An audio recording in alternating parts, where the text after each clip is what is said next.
जय हिंद साथियों, मैं नवीन शर्मा अपने YouTube चैनल पर आप सभी का स्वागत करता हूं साथियों। और उम्मीद करता हूं कि आप सभी लोग शानदार, जबरदस्त और जिंदाबाद होंगे साथी। और पूरी ही ईमानदारी और तन्मयता के साथ अपनी पढ़ाई में लगे हुए होंगे साथी। ये आज हम लोगों ने जो प्रैक्टिस सेट शुरू किया था साथी, प्रैक्टिस सेट की श्रृंखला में अगर मैं बात करूं आपसे, तो हिंदी का प्रैक्टिस सेट हमारा साथी, ये प्रैक्टिस सेट नंबर 18वां है, यानी 18 प्रैक्टिस सेट ये 18वां है साथी। इसके पहले 17 प्रैक्टिस सेट आपके हो चुके हैं।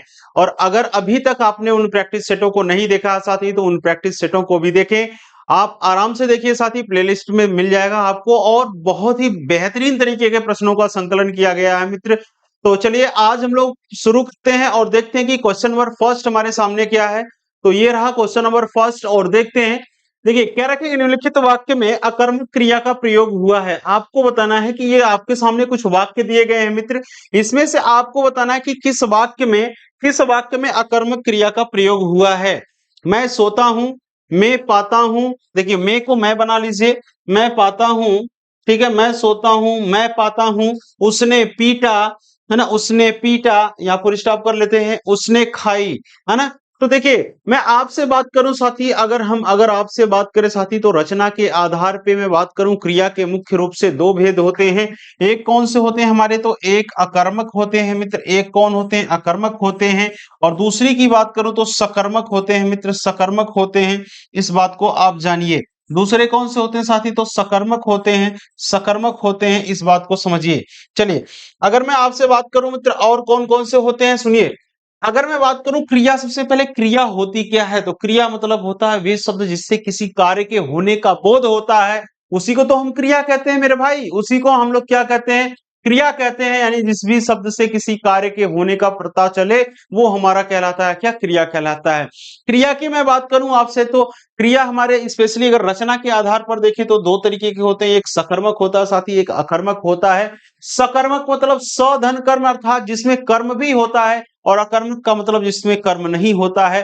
तो अकर्मक और सकर्मक दो तरीके की होती है। देखिए मैं आपसे बात करूं मित्र, अकर्मक और सकर्मक क्या होता है। देखिए अकर्मक का मतलब होता है कुछ क्रियाएं, आप आराम से इसको याद कर सकते हैं कि कुछ क्रियाएं इंपॉर्टेंट होती है। मैं आपसे बात करूं साथी, सोना। जब आदमी सोएगा तो क्या कोई काम करेगा क्या, बिल्कुल भी नहीं करेगा। सोने की बात करूं साथी, रोने की बात करूं, रोने की बात करूं, सोने की बात करूं, मैं उड़ने की बात करूं साथी, उड़ने की बात करूं, ये अकर्मक क्रियाएं होती हैं साथी। ये कौन सी क्रियाएं होती हैं, तो अकर्मक होती हैं। देखिए कैसे आप पहचान पाओगे मेरे मित्र, कैसे पहचान पाओगे कि ये कौन सी हैं। तो देखिए सब्जेक्ट के बाद यानी कर्ता के बाद आपको लगाना होता है क्या, और पूछना होता है। देखिए कह रहा मैं क्या सोता हूं, तो क्या आपको कोई जवाब मिल रहा है मेरे मित्र, कोई जवाब मिल रहा है क्या। मैं क्या सोता हूं, तो मेरे सामने कोई भी जवाब नहीं मिल रहा है। इसका मतलब क्या होगा, ये अकर्मक क्रिया होती है। ठीक है, ये कौन सी क्रिया होगी, अकर्मक क्रिया होगी। तो मैंने आपको पहले बता दिया साथी, सोना हो गया, रोना हो गया, उड़ना हो गया, ये सब की सब क्या होती हैं, अकर्मक क्रियाएं होती हैं मेरे मित्र, अकर्मक होती हैं। तो इसका मतलब इसने पूछ रखा था वाक्य में अकर्मक क्रिया का प्रयोग कहां पे हुआ है। तो ऑप्शन नंबर ए ही हमारा सही होगा, ऑप्शन नंबर ए सही होगा, है ना। देखिए कह रहा मैं पाता हूं, मेरे भाई कुछ ना कुछ तो मिलेगा उस व्यक्ति को। मैं क्या पाता हूं, तो भैया कुछ ना कुछ तो उसको पाया ही होगा। लेकिन मैं आपसे कह दूं मैं क्या सोता हूं, तो क्या सोने का कोई मतलब ही नहीं, क्या सोएंगे आप, है ना। चलिए आगे देखते हैं अगले प्रश्न की। अगर मैं आपसे बात करूं मेरे मित्र, माँ की बहन, है ना। देखिए कह रहा माँ की बहन संबंध को बताने वाला सार्थक शब्द कौन सा है ना। माँ की बहन बताने वाले, इसको आपको बताना, संबंध को बताने वाला सार्थक। देखिए मम्मी की बहन को क्या कहते हैं, तो मम्मी की बहन को मौसी कहते हैं ना मेरे भाई, क्या कहते हैं, मौसी कहते हैं। देखिए ऐसे भी प्रश्न बनते हैं, इस बात को आप ध्यान रखिए। तो ऑप्शन नंबर बी हमारा बिल्कुल ही सही होगा। देखिए अगले प्रश्न में हमसे कह रहा है कि रस से भरा, रस से भरा, ये आपसे कह रखा है विग्रह का सामासिक पद इनमें से कौन सा होगा। यानी कि एक हमारा ये सामासिक पद था, इसकी अगर मैं बात करूं, एक सामासिक शब्द था, उसका विग्रह कर दिया गया। और आपको बताना है कि अब वो कौन सा सामासिक पद था, ये आपको बताना है। देखिए रस से मरा नहीं, इसको भरा आप कर लीजिएगा मित्र, ये रस से भरा है, रस से भरा।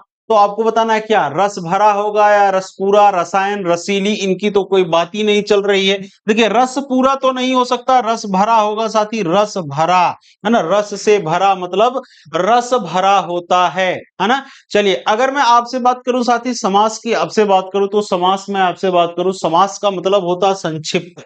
समास का मतलब क्या होता है मेरे मित्र? संक्षिप्त होता है। संक्षिप्त का मतलब क्या हो जाएगा? फिर इसमें जो विभक्तियां होती हैं साथी, उनका लोप, उनके चिन्हों का लोप कर दिया जाता है, वहां पे हमारा क्या होता है? समास होता है। जैसे देखिए यहाँ पे करा रस भरा, रस से भरा, तो देखिए इसमें क्या है? से है साथी, तो से एक विभक्ति थी, विभक्ति को हटा दिया गया, सीधे जोड़ दिया गया क्या? रस भरा, सीधे रस भरा हो गया। इसका मतलब यहाँ पे क्या हो गया? हमारा समास हो गया। मैं आपसे समास की बात करूं मेरे मित्र, तो समास स्पेशली 4, लेकिन अगर कुल की बात करें तो 6 होते हैं। 6 रुपए का समोसा मिलता है, आराम से याद रख सकते हैं। समास 6 प्रकार के होते हैं।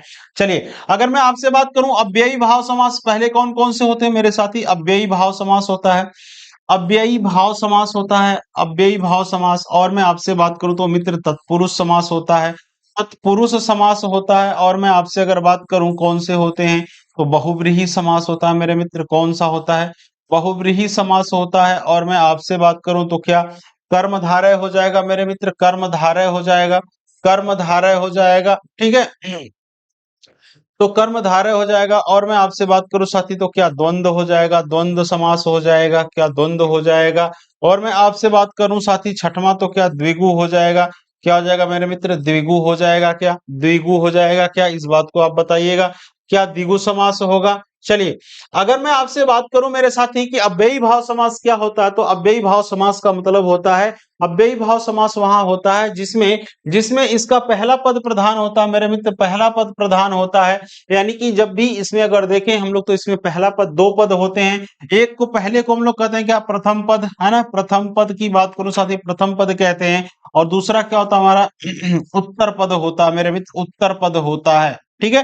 प्रथम पद इसमें प्रधान होता है, और वो भी क्या होता है साथी? अव्यय होता है। मैं बात करूं अव्यय होता है। अव्यय किसे कहते हैं? तो जिसका व्यय ना किया जा सके, जिसको तोड़ा ना जा सके। इसके साथ ही साथ अगर मैं बात करूं साथी, तो उपसर्ग भी होते हैं क्या? पहले पद इनके क्या होते हैं? उपसर्ग होते हैं। और उपसर्गों की कुल संख्या आपसे पूछो तो क्या 22 होते हैं? इस बात को मुझे बताइएगा, क्या होते हैं साथी? तो 22 होते हैं क्या? मैं आपसे कहीं अव्ययी भाव का मैं आपसे कहूं कि कोई एक एग्जांपल दीजिए साथी, तो क्या आप देंगे? क्या देंगे? क्या मैं आपसे कह दूं पराधन जय की आपसे बात करूं मेरे मित्र, तो क्या बनेगा? पराजय बनेगा क्या? क्या पराजय बनेगा क्या? मुझे बताइएगा, क्या पराजय बनेगा क्या? मैं आपसे बात करूं मेरे मित्र दिक दिक धन गज, दिक धन गज की आपसे बात करूं तो क्या ये दिग्गज बनेगा मेरे मित्र? दिग्गज बनेगा। तो इस तरीके से हम कह सकते हैं कि जो उपसर्ग वाले होते हैं वहां पे क्या होते हैं? हमारे अव्ययी भाव। ऐसे में आपसे बात करूं मेरे मित्र रातों रात, है ना? रातों रात की मैं बात करूं आपसे, दिनों दिन की बात करूं, दिनों दिन की बात करूं आपसे, दिनों दिन की बात करूं, बातों बात की बात करूं, रातों रात, हाथों हाथ की मैं बात करूं, तो वहां भी हमारा समास कौन सा होता है? अव्ययी भाव समास होता है साथी, इस बात को जानते रहिए। चलिए, अगर मैं आपसे बात करूं द्विगु समास क्या होता है मेरे मित्र, तो द्विगु समास का मतलब होता है कि जो पहला, जहां पे मैं आपके बात करूं साथी द्विगु समास, जिसमें पहला पद की मैं बात करूं, पहला पद हमारा क्या होता है मेरे मित्र? तो संख्यावाची होता है। क्या होता है? संख्यावाची होता है। संख्यावाची होता है, जिसमें पहला पद वो हमारा क्या होता है साथी? तो वो द्विगु समास होता है। कौन सा होता है? द्विगु समास होता है। उदाहरण की बात करूं मेरे मित्र, तो चौराहा हो जाएगा मेरे मित्र, चौराहा हो जाएगा। और मैं अगर बात करूं तो नवरत्न हो जाएगा, पंचरत्न हो जाएगा साथी, है ना? पंचरत्न हो जाएगा, नवरत्न हो जाएगा, है ना? तो आराम से द्विमासा हो जाएगा। बहुत सारे हमारे उदाहरण हो जाएंगे, ये द्विगु समास के होते हैं। देखिए, आपसे अगर द्वंद्व समास कभी भी पूछे मेरे मित्र, द्वंद्व समास पूछे, तो इसमें हमेशा योजक चिन्ह आते हैं, और उसके साथ ही ये एक दूसरे के अपोजिट शब्द, विलोम शब्द भी होते हैं, याद रख सकते हैं। जैसे मैं आपसे बात करूं माता पिता, ठीक है, माता पिता की बात करूं मेरे मित्र, माता और पिता के बीच में योजक चिन्ह आया, तो यहाँ पे हमारा द्वंद्व समास होगा। और भी एक तरीका मैं बताऊं, जब इसका समास विग्रह करते हैं तो बीच में क्या आता है मेरे मित्र? और आता है, तो क्या हो जाएगा? माता और पिता हो जाएगा, और ये एक दूसरे के अपोजिट भी है। तो आराम से इस बात को याद रख सकते हैं कि जहां पर भी अपोजिट आए, योजक चिन्ह आए, और क्या, जब इसका समास विग्रह अगर हम लोग करें साथी, तो इसमें क्या और आता है हमारा चिन्ह, तो आराम से हम कह सकते हैं क्या हो जाएगा हमारा? ये आराम से हो जाएगा यहाँ पे द्वंद्व समास। चलिए, आगे मैं आपसे अगर बात करूं कि निम्नलिखित में समुदायवाचक विशेषण क्या है, समुदायवाचक आपको बताना है। क्या प्रत्येक होगा? क्या दूना, तीन, चारों, कौन सा होगा ये आपको बताना है, ठीक है। ये तो आवृत्तिवाचक होगा साथी, ये होगा नहीं। तीन तो होगा नहीं, संख्यावाचक होगा तो नहीं होगा। इसमें क्या रखा है समुदायवाचक, तो चारों बिल्कुल ही सही होगा मेरे मित्र, चारों जो होगा ये समुदायवाचक है। और इस बात को आराम से हम लोग कह सकते हैं कि समुदायवाचक विशेषण होता है ना। विशेषण की अगर मैं आपसे बात करूं साथी, विशेषण की अगर आपसे बात करूं तो विशेषण कितने प्रकार के होते हैं मेरे मित्र, चार, क्योंकि एक दो तीन चार वर्ड इसमें आए हैं तो चार प्रकार के होते हैं विशेषण, है ना। इसकी ट्रिक मैंने आपको जीपीएस यस बताया था मेरे मित्र, जीपीएस यस बताया था, इस बात को अब तक आपको याद हो गया होगा। और चलते हैं अगले प्रश्न पे। देखिए अगले प्रश्न में कह रहा है कि बहुत बढ़ा चढ़ाकर कही गई बात, उक्ति है ना, उक्ति, वाक्यों के वाक्यांश के लिए एक सार्थक शब्द आपको चुनना है। यानी कोई बात इतनी बढ़ा चढ़ा करके कर दी जाए कि उसकी कोई लिमिट ही ना हो साथी, एकदम एकदम सत्य से परे की बात कर दिया जाए, तो वहां पे क्या होगा हमारा अतिशयोक्ति होता है। और आपने अतिशयोक्ति अलंकार भी पढ़ा होगा साथी, क्या कि हनुमान की पूंछ में लगन न पाई आग, सगरी लंका जल गई, गए निशाचर भाग, है ना। ये चीज आपने पढ़ा होगा मेरे मित्र, तो वहां पे क्या होगा हमारा अतिशयोक्ति होगी। यानी कभी भी कोई बढ़ा चढ़ा करके बात की जाती है तो वहां पे अतिशयोक्ति उसे कहते हैं, अतिशयोक्ति कहते हैं। इसलिए ऑप्शन नंबर डी इसका हमारा बिल्कुल ही सही जवाब होने वाला है। चलिए आगे कह रहा है कि दिए गए पर्यायवाची शब्दों में से वाक्य में आए रिक्त स्थान पर आपको बताना कि सही शब्द क्या होगा। कह रखा है इसने क्या कि तिरंगा भारत का राष्ट्रीय क्या है, निशान है भाई, पताका है, चिन्ह है या फिर ध्वज है। ये बात आपको बतानी होगी कि क्या है, ये पताका है, चिन्ह है, ध्वज है, क्या है। तो तिरंगा भारत का राष्ट्रीय ना तो निशान है मेरे भाई, पताका को यहां नहीं भर सकते, है ना। तो आराम से भरेंगे क्या, राष्ट्रीय ध्वज, है ना। राष्ट्रीय ध्वज है, राष्ट्रीय क्या है, ध्वज है। ठीक है चलिए अगले क्वेश्चन की मैं आपसे बात करूं मेरे मित्र, तो अगले क्वेश्चन में कह रहा है कि सन 1968 में किस साहित्यकार को ज्ञानपीठ पुरस्कार मिला था। देखिए ज्ञानपीठ पुरस्कार की अगर मैं बात करूं मेरे मित्र, किसको सबसे पहले मिला था, तो क्या सुमित्रानंदन पंत जी को सबसे पहले मिला था ज्ञानपीठ पुरस्कार, मुझे बताइएगा मेरे मित्र। देखिए हिंदी का प्रथम ज्ञानपीठ पुरस्कार की आपसे बात करूं तो मेरे मित्र सुमित्रानंदन पंत को चिदंबरा के लिए क्या मिला था, 1968 ईस्वी में ज्ञानपीठ पुरस्कार मिला था। सबसे पहला ज्ञानपीठ पुरस्कार किसको मिला था, तो सुमित्रानंदन पंत को मिला था। मैं बात करूं आपसे 2019 का मेरे साथी, 2019 में किसको मिला था, तो 2019 की मैं बात करूं 55वां ज्ञानपीठ पुरस्कार था। और ये किसको मिला था, तो मलयालम कवि को मिला था। किसके लिए मिला था मेरे साथी, तो किसको, तो अक्कितम अच्युतम नंबूदरी जी को मिला था, है ना, मलयालम कवि थे। ये किसको मिला था, तो अक्कितम अच्युतम नंबूदरी जी को मिला था, ये मलयालम कवि थे। इसका मतलब 1968 में किस साहित्यकार को ज्ञानपीठ पुरस्कार मिला था मेरे मित्र, तो आप आराम से बता सकते हैं कि इसकी शुरुआत कब से हुई थी। चलिए कब से हुई थी, तो 1900 में बात करूं साथी, 68 में एक बात मैं करूं 1968 में हुई थी। इसका मतलब ऑप्शन नंबर हमारा क्या होगा, ऑप्शन नंबर कौन सा होगा, सॉरी ये होगा हमारा Sumitranandan Pant. Option number C बिल्कुल ही सही होगा, सुमित्रानंदन पंत सही जवाब बनेगा। चलिए आगे देखिए अगर मैं आपसे बात करूं अगला प्रश्न हमारे सामने क्या है, तो अगले क्वेश्चन की मैं बात करूं मेरे मित्र, आगे आपको दिख रहा है कि क्वेश्चन नंबर 8 से 12 है। देखिए ये हैं आपके सामने कुछ क्या, तो कुछ हैं ये साथी मेरे गद्यांश के प्रश्न जो बड़े ही इंपॉर्टेंट है। और गद्यांश करने के लिए मैंने सबसे पहले आपको बताया था, सबसे पहले आपको क्वेश्चन पढ़ना, इसके बाद गद्यांश को पढ़ना है। देखिए कह रहा है निम्न में से कौन सा कल्पना और मानवीकरण की प्रवृत्तियों को भाषा में लिंग की उत्पत्ति का कारण नहीं मानता। देखिए यानी मानवीकरण की प्रवृत्तियों और भाषा को लिंग की उत्पत्ति नहीं कारण मानता, इससे हमें देखना है जहां भी ये मिलेगा। भारतीय भाषा में लिंग विषयक चिंतन की परंपरा किससे प्रारंभ होती है, ये आपको बताना है। आगे फिर कह रखा है कि निम्न में कौन सा विद्वान भारोपी भाषाओं के संदर्भ में मानता है कि आ ई प्रत्यय मूल रूप से स्त्रीलिंग के, देखिए इन चीजों को भी हमें समझना कि कौन विद्वान ऐसा मानता है कि आ और ई प्रत्यय मूल रूप से स्त्रीलिंग को व्यक्त नहीं करते, है ना। चलिए तो हम लोग देख लेते हैं क्वेश्चन, अब यहाँ पे आ जाते हैं गद्यांश पे और देखते हैं कि गद्यांश में इन्होंने क्या चीजें हमको बता रखी है। चलिए गद्यांश की आपसे बात करूं मेरे मित्र, गद्यांश सामने है हम लोगों के और देखते हैं कि इस गद्यांश में क्या क्या चीजें। देखिए कह रहा है, पढ़िएगा, मैं साइड हो रहा हूं, पढ़िएगा। भाषा में लिंग विषयक चिंतन की परंपरा बहुत पुरानी है। भारतीय परिप्रेक्ष्य में अगर मैं बात करें तो भारतीय परिप्रेक्ष्य में पाणिनि से और ग्रीक में अरस्तु से चली आती है ना। इस चिंतन में दो पक्ष उभर कर आते हैं, लिंग प्राकृतिक है अथवा सुविधा अनुसार है, सादृश्य सादृश्य पर आधारित हैं अथवा विसंगतियों पर आधारित हैं, ठीक है। तब से लेकर चली आती है ना। तब से लेकर चली आती इस परंपरा में 17वीं सदी में बिना कारण के आदतन प्रयोग का पहलू जुड़ गया और अर्नाल्ड और लॉर्डसन ने इसे इसी रूप में लिया। हार्डर 1972 और ये ग्रीम से इतना करेगा आदि ने कल्पना और मानवीकरण की प्रवृत्तियों को भाषा में लिंग की उत्पत्ति का कारण बताया। देखिए ये भी पूछा था कि कौन किसने उत्पत्ति का कारण बताया था, तो इस चीज को आप इस लाइन को याद रखिएगा।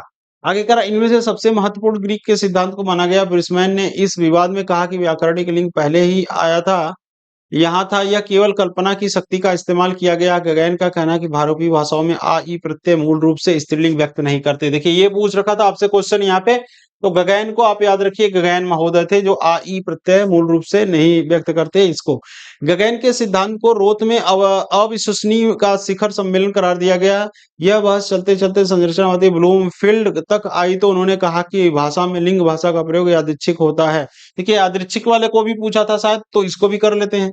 संस्कृत में व्याकरण में लिंग निर्धारण के लिए आधार माने जाने वाले सबसे ऊपर रखा गया है। देखिए व्याकरण में लिंग निर्धारण के लिए आधार माने गए उस उनमें सबसे ऊपर रखा गया अर्थ को लिंग के अनुसार निर्धारित होते हैं। ऐसे में समानार्थी या पर्यायवाची होने के लिए चाहिए, तो क्योंकि वे अर्थ के आधार पर ही एक समान समझ रचनाओं में पाए जाते हैं, पर ऐसा नहीं है। देखिए अब आते हैं हम अपने क्वेश्चन पे और देखते हैं कि क्या क्वेश्चन का। देखिए कह रहा है निम्न से कौन कल्पना और मानवीकरण की प्रवृत्तियों को भाषा में लिंग की उत्पत्ति का कारण नहीं मानता।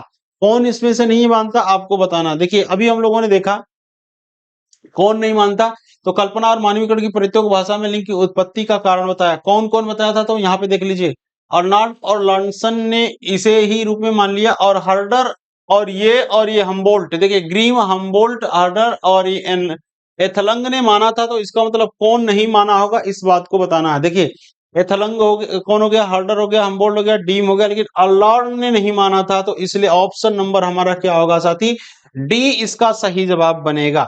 चलिए आगे क्वेश्चन में क्या कह रखा है इसने कि भारतीय भाषा में लिंग विषयक चिंतन की परंपरा किससे प्रारंभ होती है आपको बताना था। तो यही हम लोगों ने देख रखा था, यहीं पे हमने कर रखा था किससे प्रारंभ होती है। तो देखिए पाणिनि, और देखिए यहाँ पे क्या कर रहा है, भाषा में लिंग विषयक चिंतन की परंपरा बहुत पुरानी है। भारतीय परिप्रेक्ष्य में पाणिनि से और ग्रीक में अरस्तु से। देखिए तो भारतीय परिप्रेक्ष्य में अगर कह रहा है तो ये पाणिनि से हुई थी, और ग्रीक में किससे, अरस्तु से हुई थी। इसका मतलब हमारा क्या हो जाएगा यहाँ पे, ऑप्शन ए पाणिनि वाला बिल्कुल ही सही होगा साथी। और चलते हैं अगले क्वेश्चन पे। देखिए निम्न में से कौन सा विद्वान भारोपी भाषाओं के संदर्भ में यह मानता है कि आ ई प्रत्यय मूल रूप से स्त्रीलिंग व्यक्त नहीं करते। ये आपको बताना कि कौन मानता है। ठीक है, तो देखिए अभी हम लोगों ने इसको अंडरलाइन कर रखा था साथी, अभी हम लोगों ने अंडरलाइन कर रखा था इसको, कौन नहीं मानता। गगन का कहना कि भारतीय भाषाओं में आ ई प्रत्यय मूल रूप से स्त्रीलिंग को व्यक्त नहीं करते हैं, है ना। फिर कह रखा कि गगन के सिद्धांत को शोध के अतिरिक्त, है ना, गगन के बारे में बात किया था साथी, तो गगन के बारे में बात किया था, गगन के बारे में बात किया था। चलिए तो गगन तो है नहीं, तो फिर और कौन था, ब्रुगमैन होगा क्या, ब्रुगमैन होगा क्या साथी। देखिएगा जरा ऑप्शन में हम लोग देखते हैं ब्रुगमैन को। ठीक है, तो इसने क्या रखा था, लांसवाट हो गया। फिर से एक बार देख लेते हैं इसको। तो यहाँ यह केवल कल्पना की शक्ति का इस्तेमाल किया। गगन का मानना है कि भारतीय भाषाओं में प्रत्यय का मूल रूप से स्त्रीलिंग व्यक्त नहीं करते हैं, ये गगन के सिद्धांत को अविश्वसनीय मानते हैं। ठीक है, फिर क्या रखा कि आश्चर्य होता है संस्कृत में व्याकरण। फिर देखिए अगर मैं बात करूं आपसे पूरा, अगर हम लोग देखते हैं साथी, पूरा देखते हैं तो आपको इस लाइन में दिखेगा हर्डर, एथलंग और हम्बोल्ट। ठीक है, चलिए तो चलते चलते इस ब्लूमफील्ड, है ना, ब्लूमफील्ड का शिखर सम्मेलन कर दिया उन्होंने। बहस चलते चलते संरचनावादी ब्लूमफील्ड तक आई तो भाषा में लिंक अच्छे रूप से संस्कृत भाषा में व्याकरण के लिए सामान्य वाले फिर निर्धारित किया ऐसा समानार्थी समानार्थी पर्यायवाची, ये चीजें दिख रही है साथी। ठीक है, देखते हैं हम लोग क्या क्वेश्चन था, एक बार फिर से देख लेते हैं। देखिए क्वेश्चन में क्या रखा हमसे, क्या कि इसमें आ और ई प्रत्यय मूल रूप से स्त्रीलिंग व्यक्त नहीं करते, ये कौन माना था। तो ये माने थे साथी कौन, ब्रुगमैन। कौन माना था, तो ये ब्रुगमैन माना था, इसलिए ऑप्शन नंबर हमारा ए बनेगा। और चलते हैं अगले प्रश्न पे। देखिए आगे कह रहा है कि निम्न में से कौन सा विद्वान भाषा में लिंग का प्रयोग यादृच्छिक मानता है। अभी हम लोगों ने देख कर आया यादृच्छिक कौन मानता है मेरे साथी, तो यादृच्छिक कौन मानता है आपने देख कर आया होगा, अभी हम लोगों ने देख करके आया। देखिए यहाँ पे क्या था, यादृच्छिक होता है कौन माना था, तो ब्लूमफील्ड ने माना था। इसका मतलब ऑप्शन नंबर हमारा क्या होगा मेरे मित्र, ब्लूमफील्ड में जहां भी होगा वही हमारा सही होगा, ब्लूमफील्ड वाला सही होगा। चलिए तो यहाँ क्या ब्लूमफील्ड दिख रहा है, बिल्कुल दिख रहा है, यहाँ पे ब्लूमफील्ड दिख रहा है, इसलिए ऑप्शन नंबर डी हमारा इसका सही जवाब होगा। देखिए अगले क्वेश्चन में कह रहा है कि संस्कृत के व्याकरण में लिंग निर्धारण का प्रमुख आधार क्या है? क्या अर्थ है? लिंग निर्धारण का प्रमुख आधार क्या है? क्या अर्थ है, शब्द है, भाषाई जरूरत है या लैंगिक अस्मिता है? देखिए अगर मैं बात करूं शब्द से तो कुछ होगा नहीं मेरे मित्र, शब्द से नहीं होगा, फिर भाषाई जरूरत पर भी नहीं होता है, लैंगिक अस्मिता पे नहीं होता है, लेकिन होता किसके है तो अर्थ के आधार पे होता है कि उसका अर्थ कैसा निकल रहा है, उसी के आधार पे तो हम लोग स्त्रीलिंग और पुल्लिंग का निर्धारण करते हैं मेरे मित्र। चलिए अगले क्वेश्चन में कह रहा है कि नंददास इनमें से किस ग्रंथ के लेखक हैं? नंददास की बात कर रहा है कि किसके लेखक हैं, क्या भाव विलास, ललित ललाम, आप बताइएगा मुझे। तो ललित ललाम क्या मतीराम की रचना साथी? मतीराम की है, आप मुझे बताइएगा ललित ललाम किसकी है, क्या मतीराम की है? भाव विलास किसकी है, आप मुझे बताइएगा। कल मैंने कराया था आपको प्रैक्टिस सेट में साथी, भाव विलास किसकी है? रसमंजरी, रसमंजरी किसकी है आप बताइएगा। छत्रसाल दशक किसकी है? छत्रसाल शतक लिख रखा है साथी। आगे मैं बात करूं आपसे, नंददास तो ये अष्ट छाप के कवि हैं साथी, किसके हैं तो अष्ट छाप के कवि हैं। अष्ट छाप के कवि कौन है? नंददास हैं साथी, अष्ट छाप के कवि हैं। ठीक है, कौन? अष्ट छाप के कवि। कौन कौन इसमें आते हैं तो नंददास आते हैं साथी, नंददास आते हैं,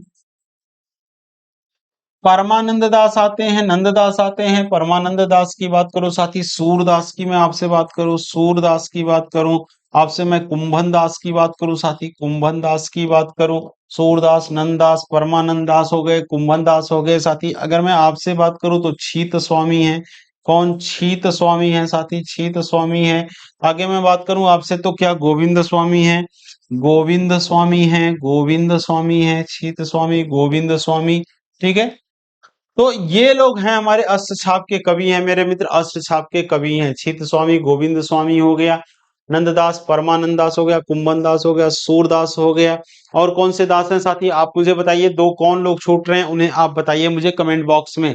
8 मैंने करवाया था साथी, 8 बताया था, दो और कौन है आप बतानेंगे मुझे कमेंट बॉक्स में। ठीक है, चलिए आगे क्या रखा है इसने, इसने कह रखा कि इनमें से नंददास इनमें से किस रचना के एक लेखक थे? तो ये है मेरे साथी रस मंजरी के। क्या ये रस मंजरी के हैं? आप बताइए मुझे, क्या ये रस मंजरी के हैं?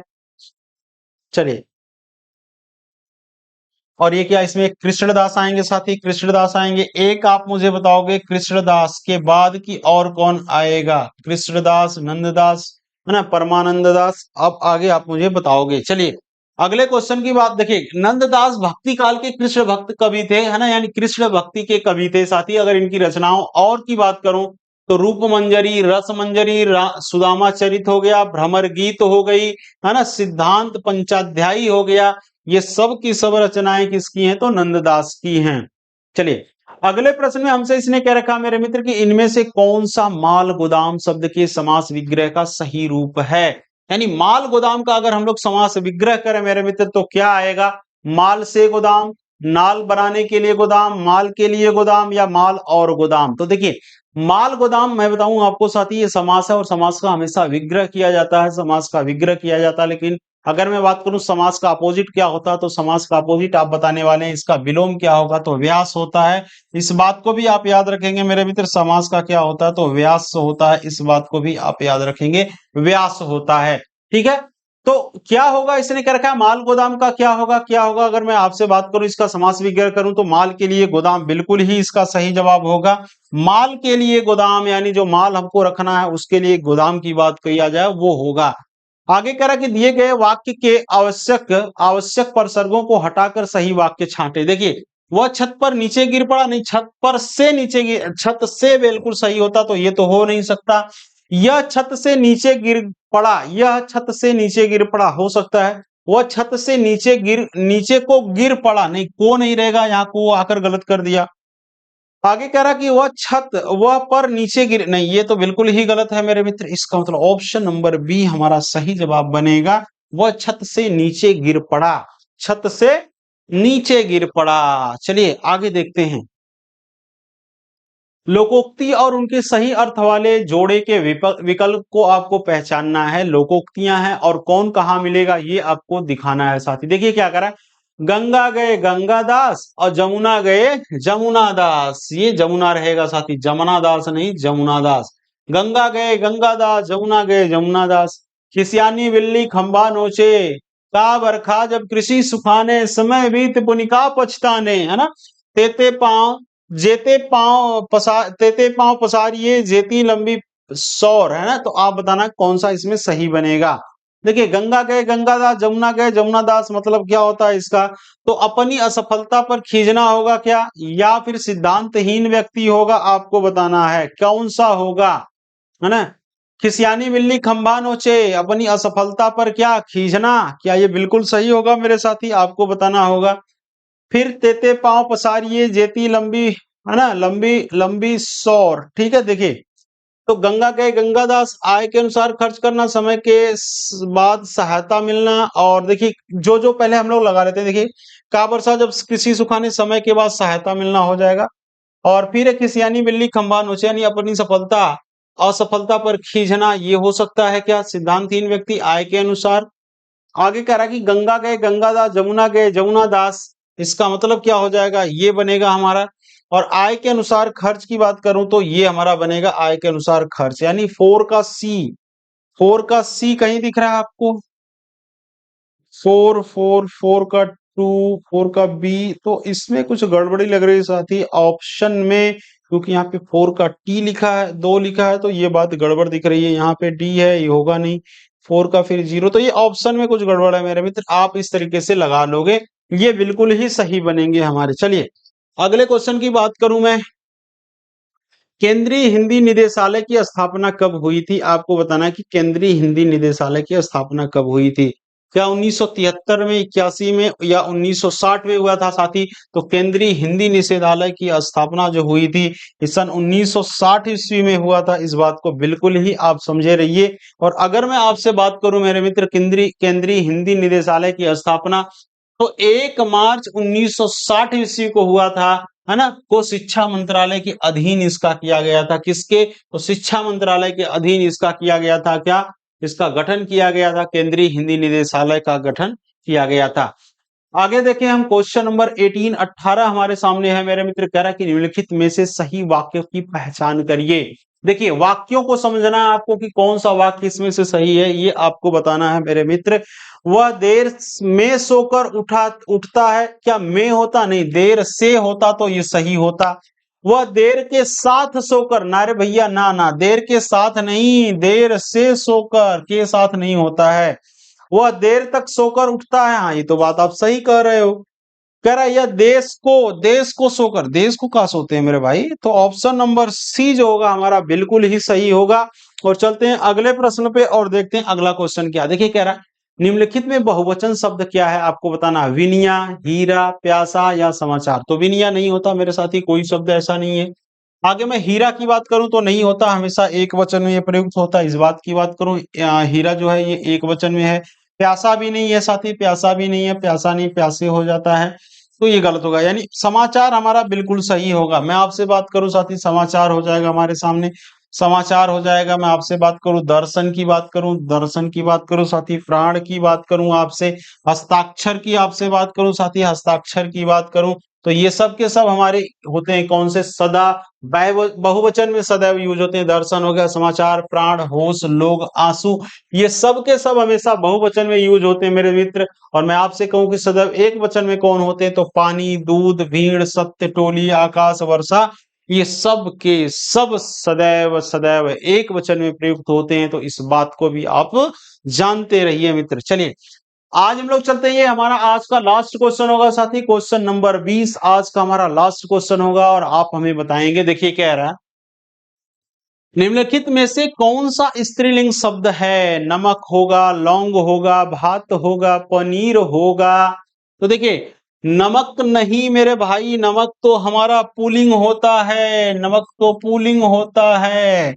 क्या पनीर होगा, नहीं, पनीर अच्छी बनी थी, लेकिन आप याद रखिए पनीर अच्छी बनी नहीं थी, पनीर अच्छा बना था बोलना है, इस बात को आप समझिए। पनीर क्या था, खट्टा लग रहा था। आगे है भात, भात पक गया है, तो ये फूलिंग होगा, लेकिन लौंग तीखी है, लौंग तीखी है। स्त्रीलिंग कौन सा होगा मेरे मित्र, तो लौंग होगा। कुछ और भी शब्दों के स्त्रीलिंग आप बताइए, विद्वान का क्या होगा, तो क्या विद्वान का विदुषी होगा, विदुषी होगा, है ना। चलिए, स्वामी की बात करूं तो क्या ये स्वामी को स्वामिनी हो जाएगा? क्या स्वामिनी हो जाएगा साथी? तपस्वी की बात करूं तो क्या ये तपस्विनी हो जाएगा? तपस्विनी हो जाएगा, बिल्कुल ही हो जाएगा। गायक की बात करूं साथी तो गायक का क्या होगा? गायिका होगा क्या? बिल्कुल ही सही बात। गुणवान की आपसे बात करूं तो क्या गुणवती होगा? गुणवती होगा। गायक की बात कर नायक की बात करूं साथी आगे तो नायक का क्या? नायिका होगा, बिल्कुल ही होगा। नायक और नायिका की बात करूं। बुद्धिमान की बात करूं साथी तो क्या ये बुद्धिमती हो जाएगा क्या? बुद्धिमती हो जाएगा क्या? बिल्कुल बुद्धिमती होगा। कुत्ता की बात करूं मेरे साथी तो कुतिया क्या हो जाएगा? कुतिया हो जाएगा, बिल्कुल ही सही है। कुत्ता अगर मैं बात करूं तो ये तद्भव है मेरे मित्र। कुक्कुर क्या हो जाएगा? तो ये तत्सम हो जाएगा क्या? कुक्कुर कुक्कुर तत्सम हो जाएगा। इस बात को भी आप जानते रहिए। कुक्कुर क्या होगा मित्र? तो तत्सम हो जाएगा, इस बात को भी जानिए। चलिए, आज हमारे सामने ये साथी 20 प्रश्न रहे और आप बताइएगा कि आपका कितना स्कोर रहा। पूरा का पूरा स्कोर आप ईमानदारी के साथ बताएंगे मित्र। तो चलिए, अब इसी तरीके से हम लोग अब मिलेंगे अगले प्रैक्टिस सेट में साथी। तब तक के लिए जय हिंद, जय भारत, वंदे मातरम।